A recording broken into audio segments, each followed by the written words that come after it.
নদিয়ার চাঁদঘর গ্রাম পঞ্চায়েতের সাপমারা মতুয়াপাড়া এলাকায় দুটি বাড়িতে আগুনে ভস্মীভূত 8টি ঘর।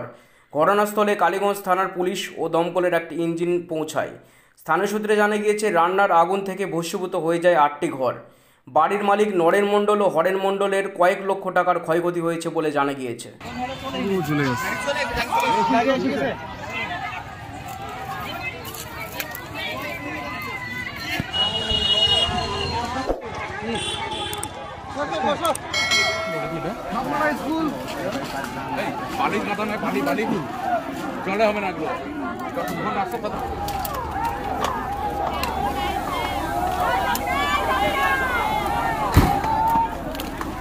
যদি এখনও আমাদের খবরের দর্পণ চ্যানেলটি সাবস্ক্রাইব না করে থাকেন, তাহলে এখনই সাবস্ক্রাইব করুন, সঙ্গে বেল বাটনটি ক্লিক করুন আর পেয়ে যান সব খবরের দ্রুত ভিডিও আপডেট।